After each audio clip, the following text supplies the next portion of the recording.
Hello to you, the viewer, and welcome again to another information session with Dr. Scott Elliott, Superintendent of Watauga County Schools. It's been several months since we've done one of these. And of course, with everything else related to COVID-19, things are changing and things are evolving, and so are the plans for Watauga County Schools moving forward.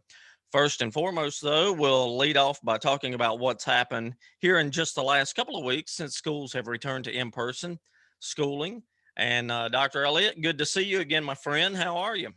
Hello, Kenneth. Always good to see you. And thanks for having me back and for helping to just share information with our public. The last few weeks have been fantastic. I mean, we've been talking, as you and I've been having this conversation since back in March, about just continually planning and continually adjusting and adapting to changing conditions. We've been, making plans since back in March. And just like in our families and in other people's jobs, things continually change. But our staff, our teachers, our custodians, bus drivers, cafeteria workers, principals, everybody has just been working so hard to make it possible for our students to come back to school in person. So starting in October, we brought our K-3 students back on the 2-day-a-week schedule, the 2x3 schedule, and a couple of weeks later, we brought our 4th through 12th grade students back. And we'd love to have them back in person 5 days a week, but right now, with the options that are available to us from the state, things have been going really well. But everything is kind of different. Appreciate you getting out the news about the free meal program. So just a reminder to folks that every child age 1 to 18 in the community can come by any of our schools during lunchtime and pick up a free meal. But what that has meant is that our cafeteria staff are providing the normal lunch service and breakfast to our students inside the school, while also providing the meal service out on the curb. School buses are running their full routes, but with the social distancing requirements required by the state, we have assigned seats, one child per seat, for isolating and contact tracing, taking temperatures and screenings. Bus routes maybe run a little bit longer as a result of that. Same with the car rider line and screenings, but it's nice to have the kids back in school. And I just can't say enough about the team and how things have gone so far.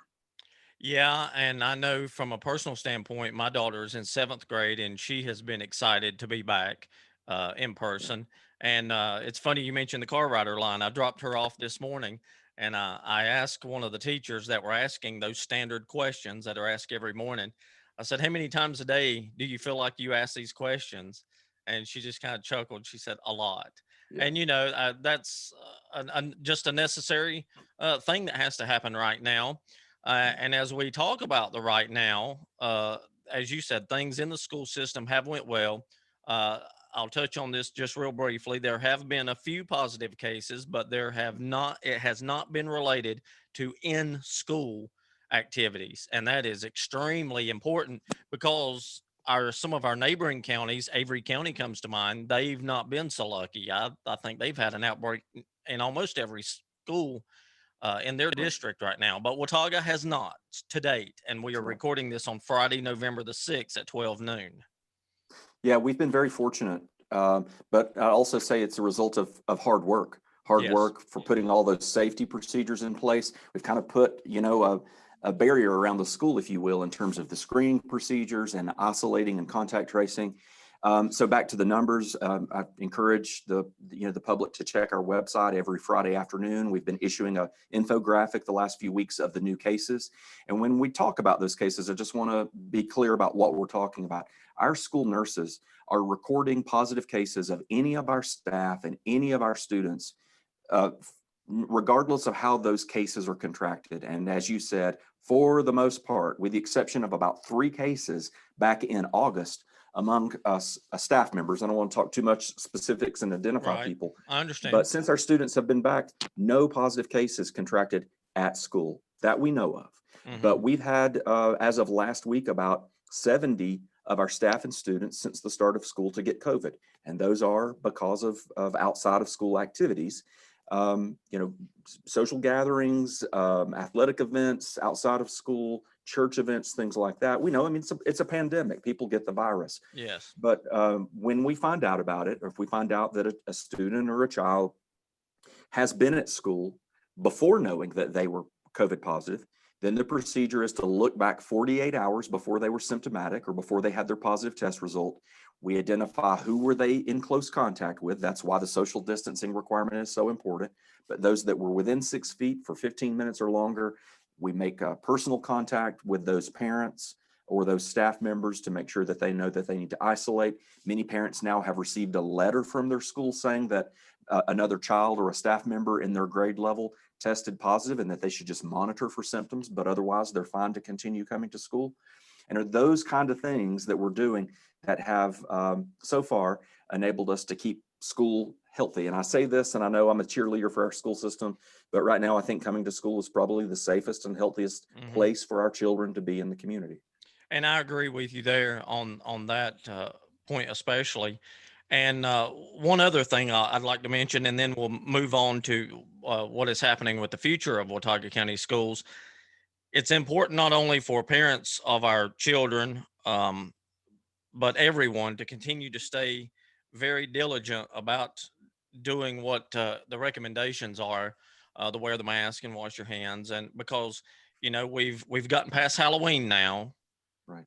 and now we're coming up on Thanksgiving, and that's going to be extremely tough for folks to alter plans. I mean, we all know Thanksgiving is a big time for family, and then you got Christmas right after that. So it's very important to continue to be diligent and do the things that are asked of us by health officials, so that we can keep our numbers in Watauga County going down and down and down. And we are, Right. unfortunately, across the state, they're going up, but we're going down.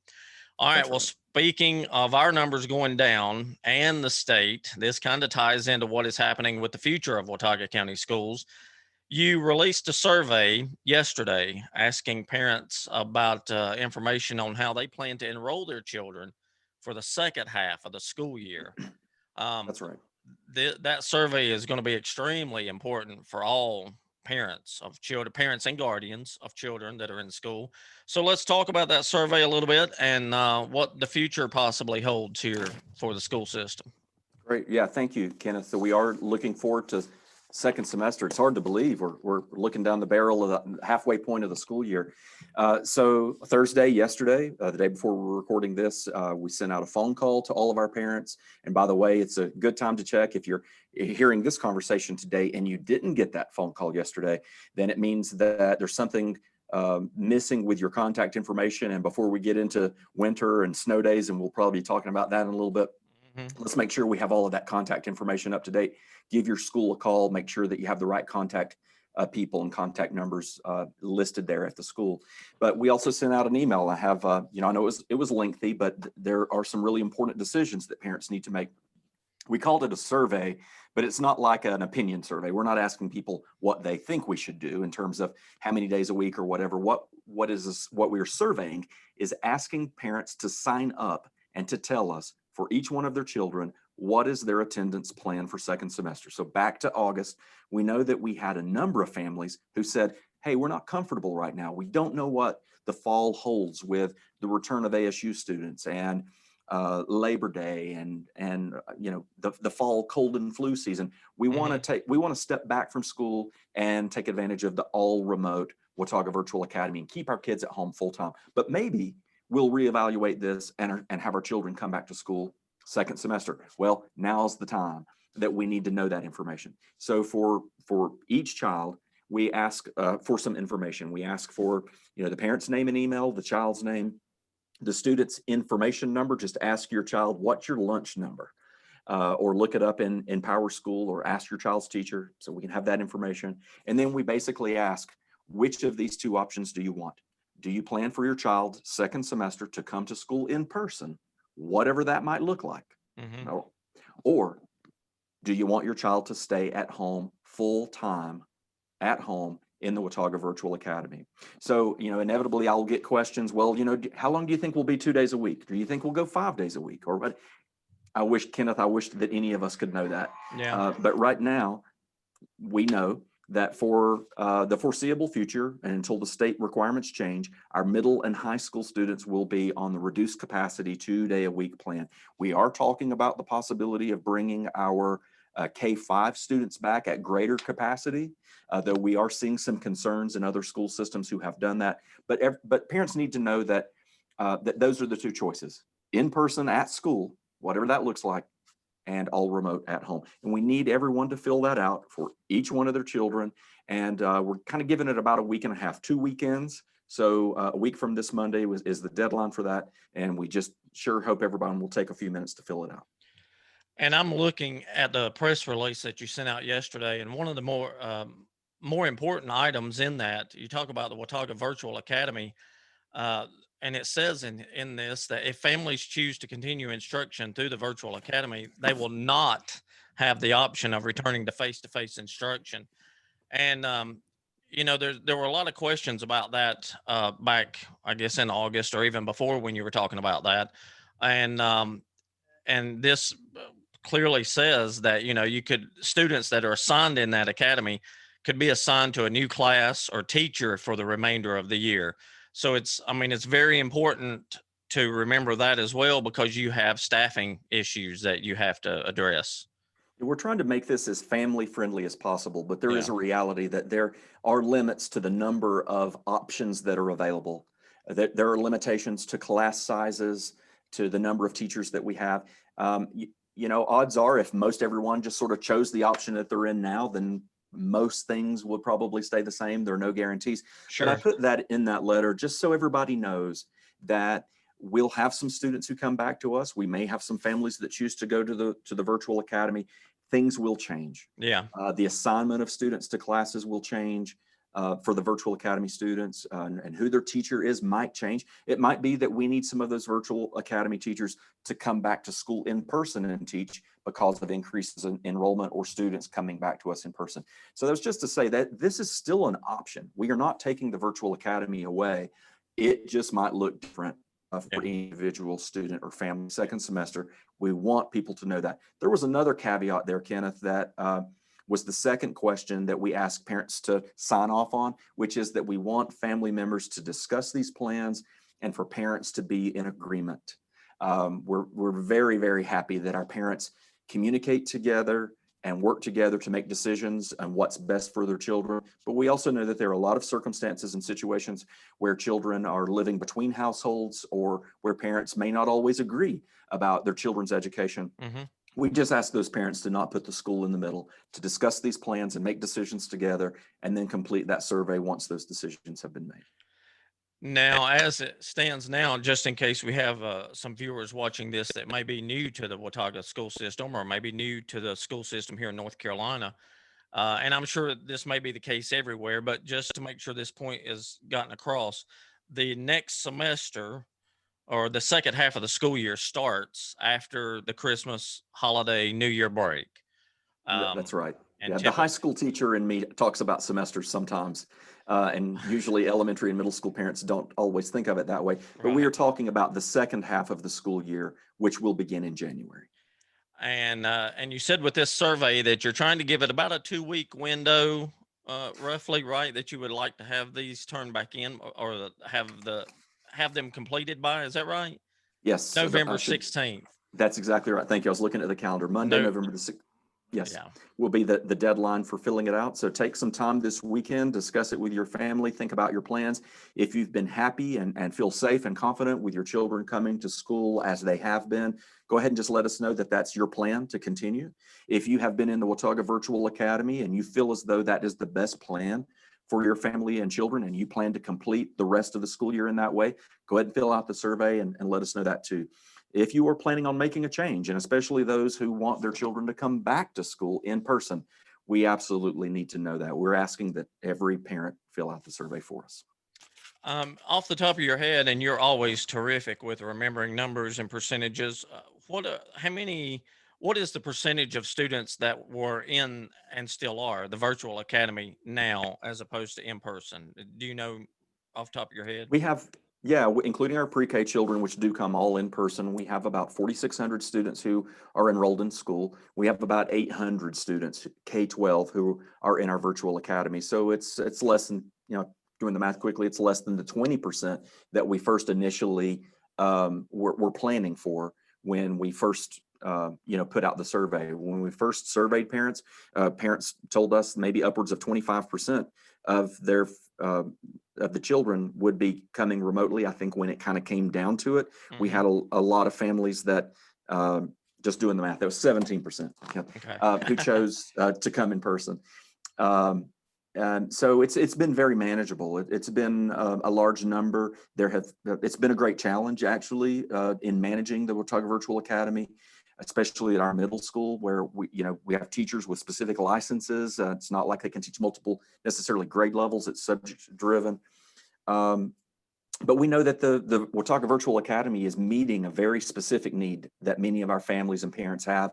And we're very proud of the teachers who have been working in that program. And we do intend to see that program continue, not just this year, but I think that's going to have a very important role in helping to educate our children and support our families moving forward in the future. Again, that survey, I will make sure and include all the links to where that survey can be found. Again, it is until Monday, November 16th at 3:30. That survey will be live and can be taken. There's a K-8 survey and a high school survey. So there are two That's different right. ones. And And Spanish language versions of the surveys also. yes, And you very can important. find them if you don't have the email, or if you lose it or step away from this social media post, you can find them on our website, wataugaschools.org. We've posted it right there in the very center of the webpage, very first thing that you see when you log on. I want to mention one other thing real quick. There was a press release from members of your staff that came out earlier this week about Watauga County school nurses and the role Yeah. that they have played in COVID-19 this year. And I'm going to make sure and share that again, but I encourage my readers and viewers to go back and look at that because that was very insightful and really, really highlighted the role that nurses and health officials have played in schools, not only since March, but now the return here during the fall semester. So Thank you for thank you for saying that, Kenneth. First of all, I'm really proud of our school system and appreciative of our Board of Education for funding the number of nurses that we have in our schools. And we did receive some funds from our state legislature and our COVID relief funds. We hired 1.5 additional nurses this year to try to help with this situation. But you think about the 700 employees, we're the third largest employer in the community, who come to work every day, the 4,600 students who come to school every day. The health of the community is really impacted by the health of our children and our staff members. And I'm really proud of those nurses for working so hard right on the front lines. They do a tremendous amount of work with, I don't even call it contact tracing, it's contact investigation, of helping families to think through their activities, where they've been, the kind of contact that they've had with folks, and really break that chain of transmission. As you mentioned earlier, our community is doing so well right now, and I really applaud families for working hard to take all those preventive measures. But let's don't relax. And as you said, we have Thanksgiving coming up, we have Christmas coming up, and right now in our community, spread of the virus within families is the #1 cause of positive cases. I just ask everyone to continue to work really hard to do all of those things to keep our families and our kids safe and to help keep our schools open. while I've got you real quick, this is a little bit of a different topic, but it does play into this school semester. And we may talk about this a little bit more in a couple of weeks, but we are getting into this time frame now where we have to think about winter weather here in Watauga. Normally, we have already had a snow of some degree by this time, especially around Halloween. Um, and has what has the thought process been about using the remote learning options for our winter days up till, let's say, the end of December now? Well, I'm very optimistic that we will be able to use remote learning days to replace some of our snow days, to not have to make up all of the snow days Right. that we would in the past. And as you said, several times, we average 15 to 20 days missed a year due to snow, ice, and flooding. We were very lucky just a couple of weeks ago with the flooding that broke up around us and affected other counties, but not us. Just a little reminder, the legislature this year changed the school calendar law to require 5 remote learning days be placed into the calendar. Most everyone in the community knows we used one of those this week with the elections. And appreciate everyone who worked so hard to be able to use our school facilities for the election this year. I've heard a lot of positive comments about that. So we have at least 4 other days that we can use as remote learning days. So I think that we're going to evaluate the use of those days and see how effective they are. Will they replace all 15 or 18 of our snow days? Probably not. There are limitations to remote instruction. Many parents have told me that. But we think it's a great tool at the right time. I think it's safe to say that remote learning days probably Saturday school is a thing of the past. Thank goodness. I think it's Ju- probably, I yeah, just heard a roar come up from across the county from parents that just clapped when you said that. yeah. I don't know. Some parents have told me they enjoy some Saturday mornings out together, but no, I'm one of those too as a parent. So I think we can say safely that Saturday schools, are probably a thing of the past. I think it's also probably safe to say that it's, as parents, we can plan a little bit more confidently about what Christmas break and spring break are going to look like. Mm. So finishing first semester before Christmas and helping our high school students to finish their exams will be a priority. And if we need to use our remote learning days in December, and it is very common, as you know, that we have snow days in December. Some computer models right now that we're looking at show a cold November on the horizon. So our first priority with those remote learning days would be to be able to continue to have school and get those exams in before the Christmas break. And then to be able to prevent any disruptions to spring break. It's still likely that we'll have to make up some days in late May or early June, but maybe we also won't have to go to the middle of June as is typical here. So it's going to be a great tool, but I'm going to look for how effective are they? How many students participate? What's the quality of the work? Can we really say that it's as good as replacing a whole school day when we have the option to come in person instead? So going to kind of strike a balance there and see how it goes. And we can talk about that more as we get into the winter months, and especially when you have to start using some of those days and Right. you get some data and feedback. But I just wanted to put that out there because as of this recording, it is November the 6th, and it is the high country, and you never know when we'll start seeing the white stuff flying. All right, Dr. Elliott, anything else you'd like to wrap up with? No, just my thanks to parents and to students, teachers, everybody just working so hard to work through this. 2020 is a year, unlike any other, and I'm so proud of our community for working so hard to get through it. Continue to practice those 3 Ws and work with your school nurses and teachers as you need to, and let us know anything we can do to help you. You can find that survey again on WataugaOnline.com, also at WataugaSchools.org, and you have until Monday, November 16th at 3:30 to get that filled out. Thanks again to Dr. Scott Elliott, Superintendent of Watauga County Schools, for his time today. I'm Kenneth Reese with WataugaOnline.com, and until next time, be safe.